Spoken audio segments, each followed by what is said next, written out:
Today we're going to be chatting about experience that Jeff and I have had building bug bounty programs, managing programs. So we'll dive right on into it then. So a little bit about us. Perfect, we do have everything working here. So Jeff. Cool. Hello. Cool, so quick intro. Sorry I lost my voice. I blamed a DJ yesterday at O'Shea's.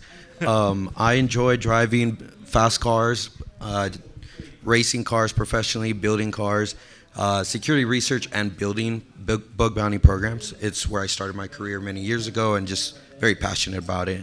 And I'm a senior security engineer at GitHub at the moment. And I am Logan MacLaren. I'm based out of Ottawa, Canada, so a bit of a trip to get here. I've been an enthusiast in the security world for longer than I want to admit. Also a senior security engineer at GitHub, and following along from a great tip from the last talk, we are not representing GitHub here today, just sharing context on that before we dive on into it. So, to chat a little bit about what we're going to cover here today, we are going to be as sort of platform and product agnostic as we can be going through this. The idea is really to get you set up through different stages of building a bug bounty program. So whether you're coming in from a position where you have nothing that's public facing right now, or you are already set up with maybe a private program or vulnerability disclosure program and you want to see how that's going to grow. We've both lived through this. We've had a lot of pain and suffering with it, so we're hoping to share some of that info so that you don't have to have that same pain and suffering. So starting off, we are going to make some assumptions that you've got some fundamentals in place. We'll sort of talk about what those are, but this is going to be things like having vulnerability lifecycle tracking, understanding what your asset inventory is so you can actually start building something on top of it. Next up is going to be the groundwork to actually get a program started, building a plan to grow from there, sort of getting to an MVP so you can figure out how you want to scale. Operations for it as well here. Sorry, we're on a new platform for this. So the operations, so looking at your communications plans, your program policies, how you want to handle transparency, disputes, all that, all the fun that goes with it. Last up, for the main stuff here, is also focusing on relationships. This is something that Jeff and I certainly feel is overlooked in a lot of places. If you are building a bounty program, you know, effectively you're building something that's user-facing, customer-facing, so you want to be sure that you are putting sort of the best image forward possible for it. But yeah, just to clarify again, we are sort of expecting these fundamentals to be in place. Our goal here is to name drop the talk, getting you scoped for success. But yeah, so no fundamentals for this. So Jeff, over to you. Cool. All right. Yep. Like you said, we're going to walk through the expectations and necessities for programs, policies already in place before starting or launching your program. However, if you don't have them, you can still follow along and implement what we're recommending. So we're taking kind of like a broad approach on this one. So to start with, without understanding your attack surface, you can't really scope responsibly. You should ask yourself, what are you exposing publicly? What types of threats might you face, right, based on the industry or assets that you have? Know what's publicly accessible and also what you want your researchers to focus on. What's important for you as a company? Why are you kind of wanting to host the program? And yeah, build an asset inventory if you don't have one. A great colleague of ours said, own your assets before someone else owns them, right? And so building one, even if you have, you know, a very immature asset inventory, ask yourself, how can we work on that before we actually launch the program? And so you put in scope what's important to you. We don't specifically endorse any, like we said earlier, but some examples, some tools are Detectify, HackerOne Assets, and many more to kind of get you started if you need a starting point. To understand your asset inventory, you should categorize it. You should understand relative risk. Some examples of this is like using a scoring or criticality system like Carver to determine risk. And then various platforms have tools for this, as well as purpose-built products for enumeration. We can discuss how we're handling it at GitHub, but that's another talk for another day. Finally, like you mentioned earlier, establishing a vulnerability remediation practice is huge. You should have at least something basic internally before you start receiving a ton of reports, right? And the way you can start is kind of understanding what qualifies as an issue. What is a security vulnerability for your org and for your company? Have clear ownership. This is a tough one. You really want to ensure that when you do receive something, on an asset, you know exactly who owns it, what engineering team will be fixing it. And that sounds simple, but I've seen organizations have issues with, at the end of the day, they've had the vulnerability for a few months now, a few weeks, and they're having issues with clear ownership on who should fix it. And so having that in the beginning will save you a lot of time. And ultimately agreeing upon timelines for remediation. And if you can, just to add one more thing there is having a good exceptions process. Because if a vulnerability comes in and you don't really know, it's the first of its class, but in the end it's working as expected, or you just can't fix it at the moment, you should have a defined exceptions process, because that bug will be sitting there for a while, so you should know how to deal with it before you keep getting them from other folks. So now Logan's going to talk about some groundwork. Yeah, so now that we sort of are established on what we're hoping is in place, start getting into how we can turn that into at least the start of a bounty program, or if you're already there, again, how to grow it from that point. So first thing we'll say is understand what the different program options are and how these deal with different levels of maturity. So one of the things that we'll generally recommend is if you're starting from scratch, you can look at something like a VDP, a vulnerability disclosure program. This tends to be a lot lower lift to get started. You don't necessarily need specific tooling. This could be a mailing list. It could be something like private vulnerability reporting on GitHub or confidential issues on GitLab, anything like that. There are some huge projects out there that effectively do this, like the Git security mailing list, which is a Google group at this point. So there's many ways to go through and build repeatable processes out of this. As Jeff mentioned, understanding which teams are going to own stuff when they come in, or understanding how you're handling severities, how you're doing issue assignment, SLAs, all of this. This is all things that you can build with a vulnerability disclosure program before you really have to worry about the money side of it, or platform, or tooling, or really any of that. But broadly, the sort of progression we'd suggest if you're looking at this is to start out with a vulnerability disclosure program to get those reps in, and then from there maybe look at moving into a private program. You get a bit more control around the number of reports you're going to get, potentially who's actually working on your program as well, depending on how you build that out, and then look at going public once you have those processes in place, because otherwise you're just going to get buried the second you open things up. And when you do look at moving into a paid program, whether that's a private program, public program, whatever, as Jeff sort of alluded to earlier, we want you to scope with intention for this, but also we both think, importantly, pair up with a platform that can support you through it. And again, we're not going to specifically endorse anything, whether it's HackerOne, Integrity, BugCrowd, whatever, you get the same idea for it. But the key things for this is you get a lot of stuff that you may not think is super important out of the gate, and then as soon as you don't have it, it bites you in the ass immediately. So this is going to be things like having educational resources, a code of conduct, collaboration on triage and process, a mediation process if shit really hits the fan, and you can sort of go from there. And I guarantee you all of those will happen as soon as you get money involved for it. But on a more positive note, a lot of this sets you up for a situation where it's much easier for folks to submit stuff to you. Certainly sending stuff in through email to a mailing list, even if you're using like PGP signed emails or something, it's not the greatest feeling for a lot of it. And for a lot of folks that are, again, at least in the world we work in for this, a lot of people who are doing bug hunting for this are already familiar with these platforms. They're ready to send stuff in through it. They know what it looks like. They have a reputation on there already. They know the ins and outs. So you're sort of good to go from that. But again, speaking of scoping with intention, be very careful about scope creep for this. With a vulnerability disclosure program, you get a little more latitude because you don't necessarily have to fix things. Take that with a grain of salt.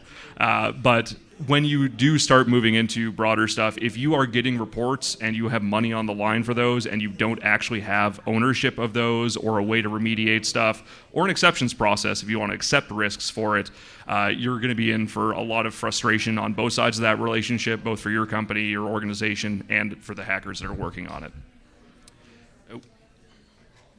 There we go.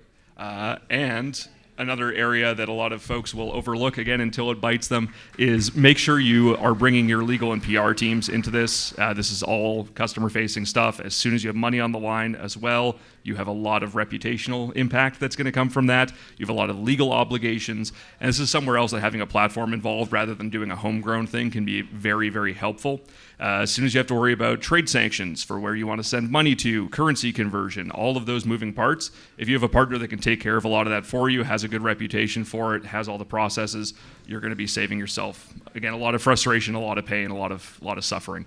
And also for many of these platforms, if not all of them at this point, it gives you standardized tooling for disclosure. They have their own terms for how you want to handle disclosure. You don't necessarily need to reinvent the wheel or have something that's bespoke to you.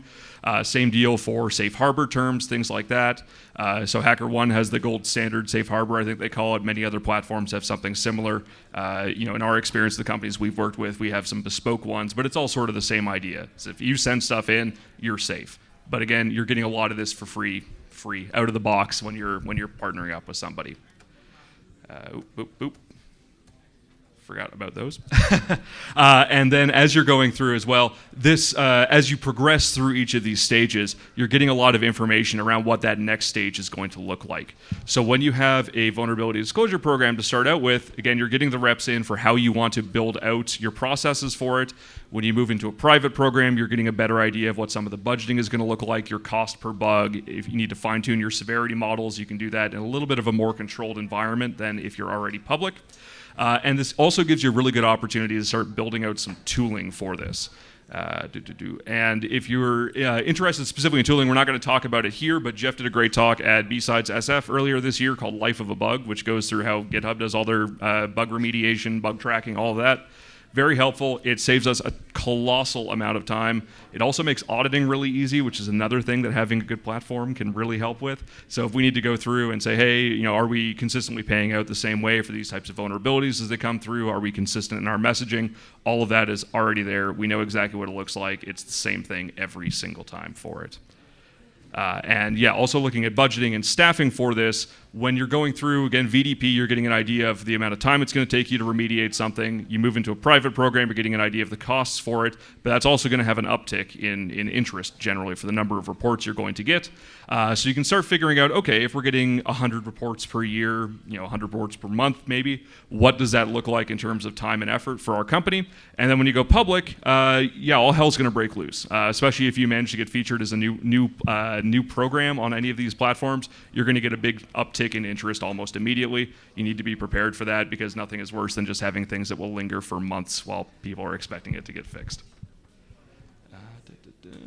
Oh, and I will give a quick shout out for there's a fantastic resource, and we do have a slide that has links to all these resources at the end, as well as these slides in there. There is a forum called Bug Bounty Community of Interest, which has fantastic articles around all of these. Definitely worth checking out. I do not remember the URL, but it is linked in the resources here.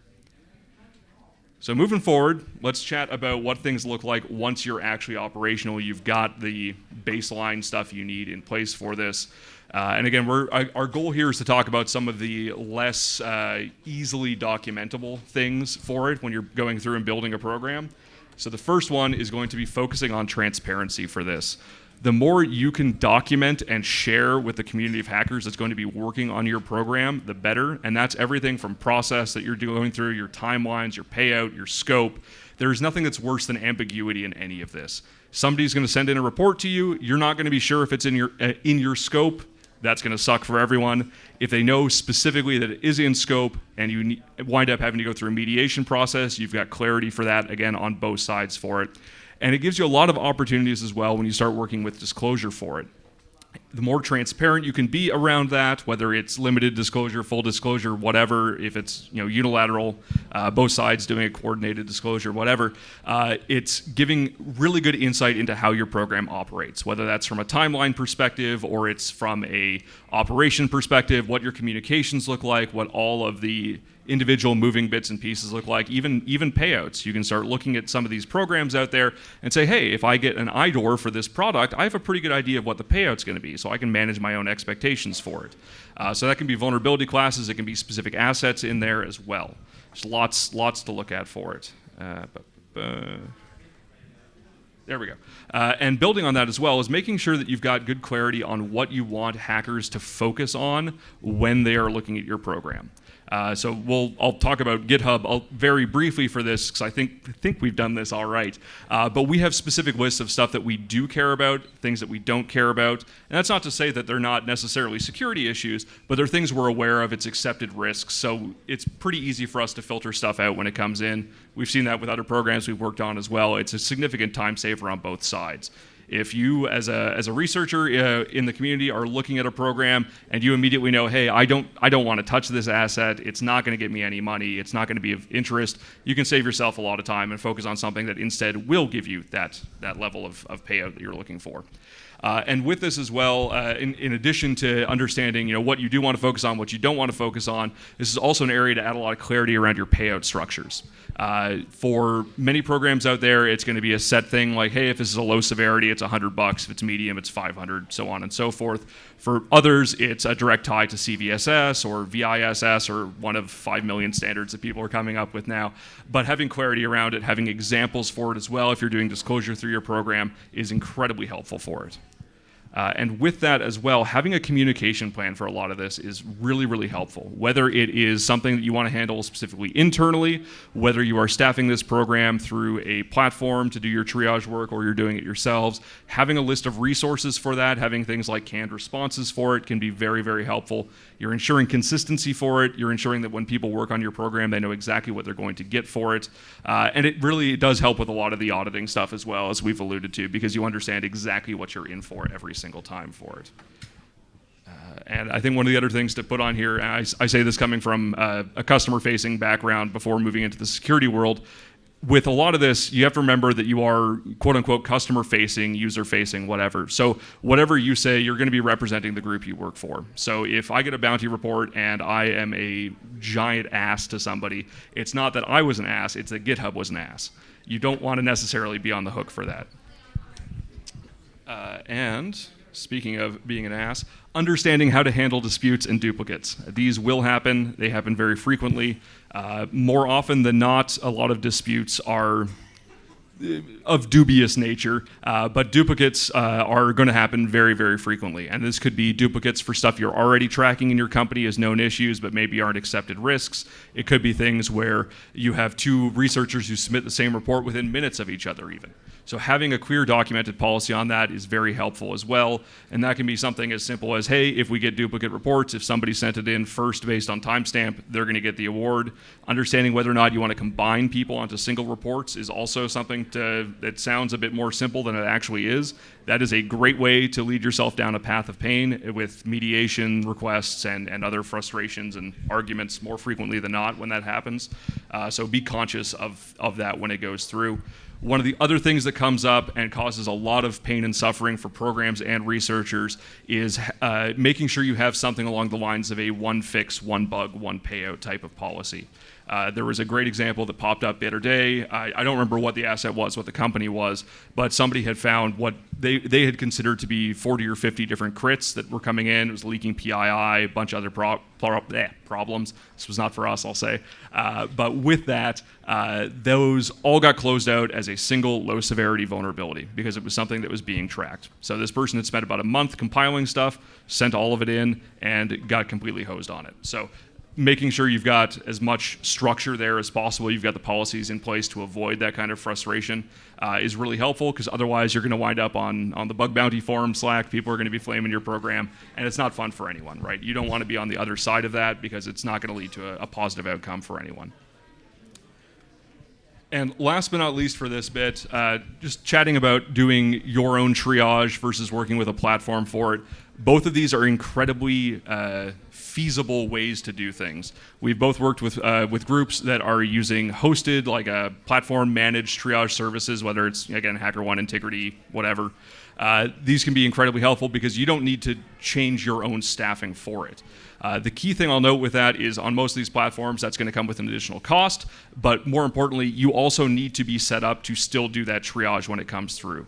A lot of the time, this is going to be lacking the business context for it, so they may not necessarily understand severity that's going along with it, especially as you're starting out as a new program. That will build over time, but it's not going to be there out of the gate. So you need to be able to filter through whatever is coming in after that. So we've spoken with various other companies where they'll say, yeah, we're using a managed triage service. We don't actually have anybody full time. It just goes into our AppSec team, but we're still spending 50, 60, 70 hours a week doing triage on this stuff because, yeah, it's valid, but it's stuff that they don't have visibility into our internal bug base, so we don't need to do anything with it. So that's one of the things to consider for it. One of the other areas that comes with that is a bit of a selling point is looking at things like spam filtering, especially as you're going to a public program. I would suggest that that's not as important as it may sound like. You think you have a public program, you're going to get a lot of garbage, and you are, but if you have that context around your program already, your products, you have that expertise on it, a lot of that goes away pretty quickly. So for reference, we're one of the larger programs, I think, out there at GitHub, and we get about 20 or 30 spam reports a week, and those take under a minute to remediate. So for our entire team, it's a pretty negligible cost to do that. And yeah, going for in-house, the other side of this as well is you're looking at a situation where you can make the appropriate decision, whether that's from a payout standpoint, a triage process, whatever. You can make that very quickly because you have the full context around it. And you've got the expertise on it. Again, we've heard a lot of challenges, and that's not to say this solves the problem by any stretch, but there are many other cases where something without that context, may show up as being a lower severity issue when in fact it's something you might actually consider to be a crit and need to work on right away. So being able to make that judgment call very, very quickly instead of having to route it through another party can be helpful. So there's a lot of trade-offs here. It's not to say one way is any better than the other, but something to be conscious of that otherwise does not always show up that way. And with that, we'll talk about what I think both of us consider the most important intangible part of this. So over to you, Jeff. Cool, yeah.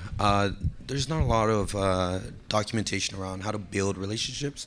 It's a rather new thing, right? And yeah, the program's up and running, right? You're getting value out of it. How do you grow from there? How do you create relationships? How do you celebrate the wins? How do you keep your researchers coming back? And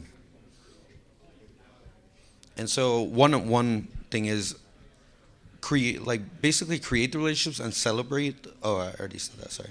An empathetic approach helps researchers continue to invest time in your program and represent your org, right? So, when you get a report and, it's kind of like Beg Bounty and they're like, oh, I really need like $50 or I spent, 20 hours on this. You can explore ways where you don't just turn that into a negative, you can just close it out as spam and, send them on their way. One way you can do is like exploring, defense and debt is one way of handling reports where you're like, okay, you know what, this might have not met the low severity, but it's a good idea. It's a good maybe security feature request or something. And so this kind of, you throw them $200, $500. We have something at GitHub where we do that. And we tell them, like, this didn't really meet the low severity, but this is what we're going to do with it. And so we're going to award you a lower than low severity, bounty. And they like that. It encourages researchers to continue to try to find vulns on your platform and to keep coming back. Yeah, so I was alluding to be conscious how you close the reports. Like, don't close them as spam immediately all the time, right? Like, if they're actually trying or they were close, you can explore ways of using like informative or duplicate, right? But like those don't hurt someone's rep points, and so those are one way that's a way that maybe researchers can't. They'll want to come back, and keep working with you. And to jump in quickly while Jeff gets the slides sorted out here, because I think we had some technical issues with that. Yep. The scenario I mentioned earlier with those 50 reports that came in for that program, all of those got closed out as not applicable. That person's reputation went from being very well respected, scored on HackerOne, to being tanked in a single day. Yep. So led to a lot of other discussions that, again, are not fun for anybody involved. Right. And so helping researchers grow, right? This is the education part that we spend a lot of time on. We rather educate rather than chastise if there are off-base submissions that aren't spam, right? What we do is we provide resources and direct feedback, right? It takes 5 minutes to let them know, hey, maybe you should check out this podcast that might help you out, or check out Portswigger Academy that might help you get a little closer to this, LFI that you thought you found, or this SSRF, that's clearly not an SSRF, but you were looking for it, So we have a lot of internal lists that we use to try to educate folks to, and it's cool because then eventually they do come back. We've seen a few folks where we helped them out, we educated them a little bit. Then they came back maybe a year later, and they found like a medium or something, and they let us know like, hey, this is cool, like you sent me on my way, and I came back a year later, and those are special. Showcasing submissions, that's something that we love to do. You should explore opportunities for joint articles, blog posts, and the creation of content. Basically, some examples are like walkthroughs of disclosed bugs, their life cycle. If you're not ready for disclosure, that's okay. It takes time. But one way that you can do that is if you see a researcher who's just focusing, you could tell they're just focusing on your program. They're sending in, every 2 weeks you're getting 1 or 2 good bugs from them. Reach out, form a relationship with them.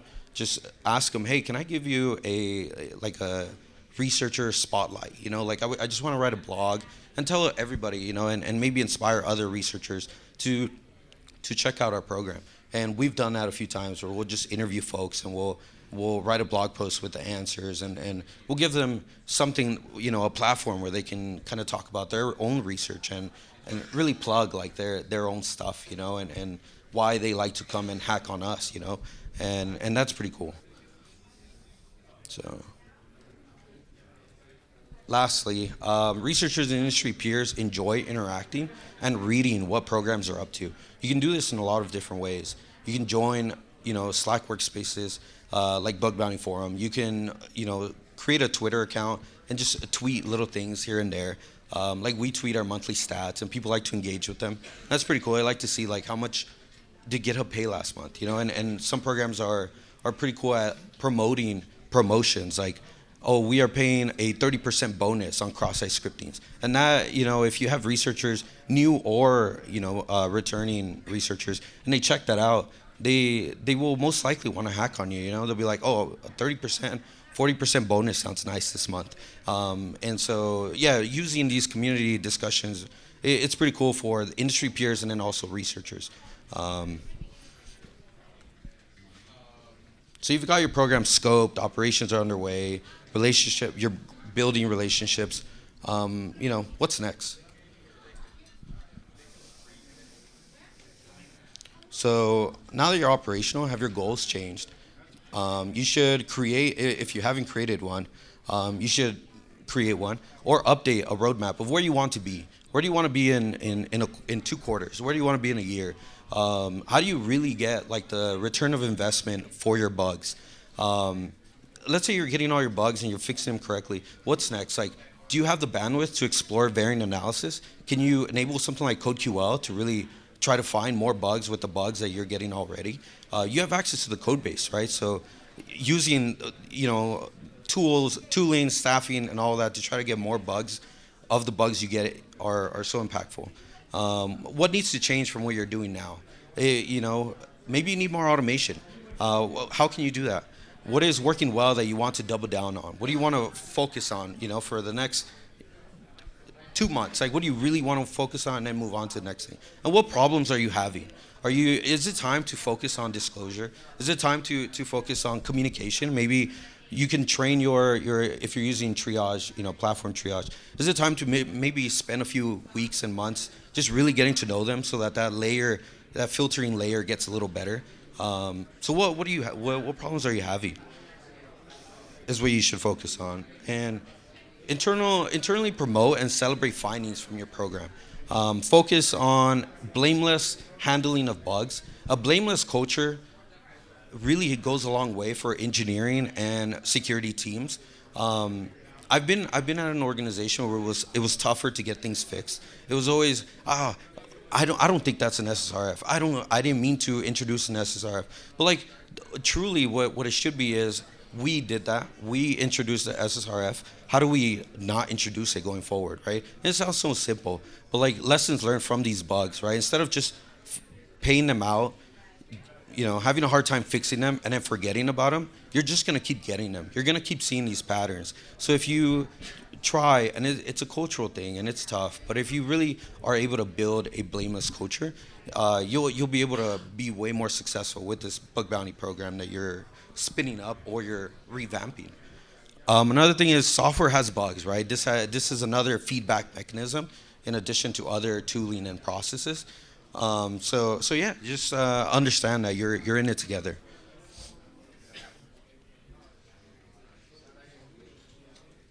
Cool. So most public programs are very clear about their scopes, their reward structures, what they do, right? You can check it out on Hacktivity. Everything's on there based on the platform you use. So you should compare yourself to industry peers, but you should understand you don't need to compete to be competitive, right? You're in different industries, you're in different maturity levels, right, of your program, and just chat with industry peers. Just see what they're doing. What can you implement to your program? Are you ready to implement some of the things that others are doing? Can you start simple? Like I like how this company has automation in place, and as a team of 3, that's what I really need, and that's what you're going to focus on. So talking and collaborating with industry peers will be fundamental, really. One more thing is few people hack on a single program. Like Logan said earlier, these researchers, they bounce around, right? Most of them, they have a lot of experience working with a lot of companies.